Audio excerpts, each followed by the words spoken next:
श्रीरामपूर तालुक्यातील अशोकनगर फाटा ते अशोकनगर रस्त्याची अनेक वर्षांपासून अत्यंत वाईट अवस्था झाली होती। याआधी अनेक आंदोलन झाले, निवेदन देण्यात आले, परंतु याची दखल घेण्यात आली नाही। त्यामुळे अशोकनगर येथील जागृत सामाजिक कार्यकर्ते गावातील नागरिकांनी अनोखं असं सामूहिक मुंडन करणार असं आंदोलन जाहीर करून आज प्रत्यक्षात सार्वजनिक बांधकाम विभाग श्रीरामपूर यांच्या कार्यालयासमोर गावातील नागरिक तसेच इतर काही संघटनेचे पदाधिकारी तसेच रिक्षा युनियन ते सर्व रिक्षा चालक या सर्वांचा जनसमुदाय बांधकाम विभागाच्या कार्यालयासमोर सकाळी जमा झाला। याबाबतची माहिती अहिल्यानगरचे पालकमंत्री माननीय नामदार राधाकृष्ण विखे यांना समजताच त्यांच्या वतीने तालुका अध्यक्ष दीपक अण्णा पटारे आंदोलनास्थळी दाखल झाले। त्याचवेळी मोबाईलवरून माननीय माजी खासदार सुजयदादा विखे यांनी शब्द दिला की सदरील रस्त्याकरिता 1 कोटी रुपयांचा निधी मंजूर करून देतो, तसेच 50 लाख निधी देऊन रस्त्याच्या कामाला सुरुवात करतो आणि उर्वरित निधी पुढील महिन्यात मंजूर करून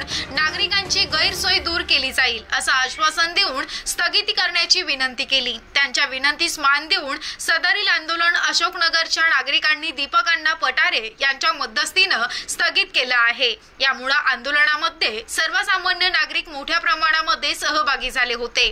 विशेष म्हणजे सदरील आंदोलनामध्ये कोणत्याही राजकीय पक्षाचे पदाधिकारी किंवा नेते यांचा सहभाग नव्हता। यावेळी आंदोलन यशस्वी करण्यासाठी नागरिकांनी अहोरात्र परिश्रम घेतले।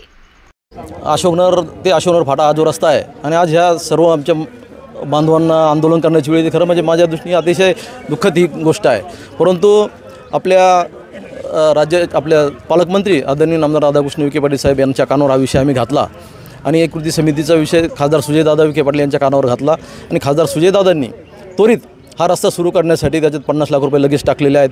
2 दिवसामध्ये ते वर्ग होतील आणि आणखी 50 लाख अशी 1 कोटी रुपये त्या रस्त्यासाठी दिलेले आहेत आणि म्हणून यांनी सर्वांनी खासदार सुजयदादा विखे पाटलांनी जो शब्द दिला ते शब्दाला प्रमाण म्हणून त्यांनी आंदोलन स्थगित केलं। त्यांनाही मनापासून धन्यवाद देतो आणि खासदार सुजयदादा विखे पाटील यांनाही मनापासून धन्यवाद देतो की आमच्या श्रीरामपूरला खरं म्हणजे कोणी वालीच राहिलं नाही। आपण आता खरं म्हणजे श्रीरामपूरला वाली व्हा आणि आमचे सगळे रस्ते असलेला सगळा ब्लॅक क्लॉक